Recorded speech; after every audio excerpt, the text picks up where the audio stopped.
For years, detectives Paul Whitaker and James Donnelly wore their badges like armor, using them not to serve but to terrorize. They raided homes under false pretenses, looted valuables, and brutalized anyone who dared question their authority. Their reputations were built on fear, their records scrubbed clean by the very department meant to oversee them. Then they targeted the wrong house that IT was supposed to be just another raid. A tip, anonymous, unverifiable, claimed there was suspicious activity at the residence of Evelyn Carter, a 70-year-old woman recently retired from a long, distinguished military career. But this was no ordinary veteran. Evelyn was a former commander in the Delta Force, a woman who had seen war up close, who had bled beside her comrades, and who carried those scars with a silent dignity. Evelyn had returned to civilian life just months ago. After decades of deployment and service, she had bought a quiet house in a peaceful neighborhood, hoping for a semblance of peace. The home had once felt cold and impersonal, but now it was hers. She had made it her own, room by room. Photos lined the walls. Her medals were displayed with quiet pride. Friends, family, and old comrades came and went, bringing life and warmth back into her world. But someone was watching. She noticed the unmarked cars first, the slow, deliberate drive-bys, the parked vehicle idling across the street for hours. By the third day, it was clear someone was keeping tabs. Still, Evelyn, ever composed, chose not to let fear dictate her actions. Then came the knock, sharp, heavy, deliberate. She placed her water glass down, inhaled, and approached the door.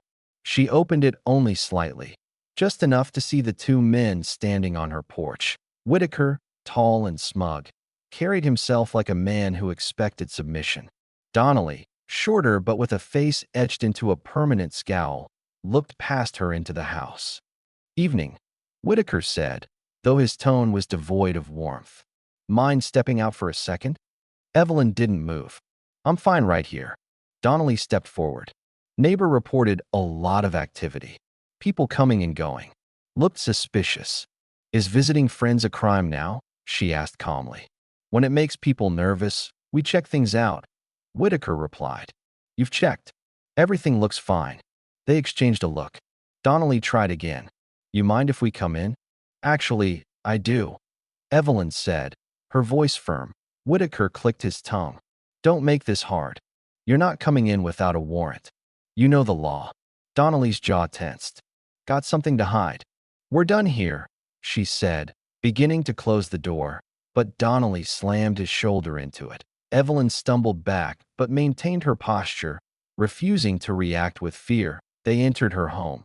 Whitaker sauntered through the living room, running his fingers along her furniture like it belonged to him. Donnelly lingered near the hallway. "Lots of foot traffic for a lady just back from deployment," he said. "Friends. Family. That's all." Whitaker chuckled. "Either you're throwing a party or you're dealing something. I'm not breaking any laws." Donnelly tried to enter her hallway. Evelyn moved to block him. "No warrant. No search." "Why so defensive?" Whitaker asked. "Because I know what happens next. You don't search. You destroy." Donnelly ignored her and pushed into her bedroom. Evelyn tried to follow, but Whitaker stepped in front of her. From the hallway came the sound of drawers opening. Then a metallic clink. Donnelly emerged holding a gold medal. Her service medal. He examined it like a souvenir. "That's mine." Evelyn said he pocketed it. "Put it back." Whitaker stepped in. "Settle down, Carter. It's just a trinket." "It's not a trinket. You didn't earn it. You stole it." Donnelly laughed. "Or what?" Whitaker shoved her. "That's enough." She pushed his hand away. "You broke into my house. Now you're stealing." Suddenly, Donnelly drew his taser and fired. The prongs hit her side. Pain coursed through her body. But Evelyn Carter didn't fall. She had faced worse. With a grunt, she ripped the prongs free. Then she charged. Whitaker went down first, stunned as her shoulder slammed into his chest. Donnelly swung his baton. She caught his wrist, twisted, and disarmed him. He lunged. She ducked, drove her knee into his stomach, and slammed him into the wall. Whitaker reached for his weapon. She moved fast, grabbing his wrist, twisting, slamming him into the nightstand. He collapsed, gasping. Donnelly went for his radio. She snatched it from him and hurled it across the room. She retrieved her medal. Then she heard movement. Whitaker reaching for his gun again. She ran into the night, bleeding, hurt, determined that a shot rang out behind her. Another grazed her shoulder. She didn't stop. She knew this game. She ducked down an alley, vaulted a fence, dodged into shadows. Her breath steady, her mind focused. They wouldn't catch her tonight. She reached an old repair shop and knocked. The door opened. Ben Ruiz stood there. Old comrade. Trustworthy.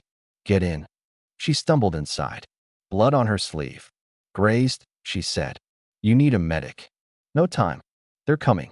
Ben moved fast. Called in favors. She wrapped her arm tight. Find Marcus Lee, she told him. And Daniel Pierce. Daniel was a journalist. One who had pursued corruption in the force for years. Word spread. Evelyn Carter, hero, fugitive, framed. People started talking. Ben returned. Daniel's in. Safe house. Go now. They met in a modest apartment above a closed bookstore. Daniel had files, photos, statements. Whitaker and Donnelly had a trail of victims behind them. It's not enough, Evelyn said. There's one more. Officer Nathaniel Green. Honest. Been building a case. Needs help. She called. You don't know me, she said. But you know my story. Meet me. 1 hour. They met behind a shuttered bar. Green brought reports. Evidence. Not enough to bring charges. Not yet. We need them caught in the act, Evelyn said. That means baiting them, Daniel warned. They already shot at me. It ends now. The plan was set. A whisper placed within the department. Word that Evelyn was hiding, alone, vulnerable. They came, guns drawn. No backup. No questions. Lights flipped on. Neighbors watching. Phones recording. Officer Green stepped forward, badge out. Enough. Donnelly fired. One shot. Evelyn fell. Shoulder hit again. Gasps. Screams. Green shouted. Drop your weapon. They hesitated. Then lowered their guns. It was over. The station. They were stripped of their badges. Witnesses came forward. Evidence poured in. Evelyn Carter was cleared.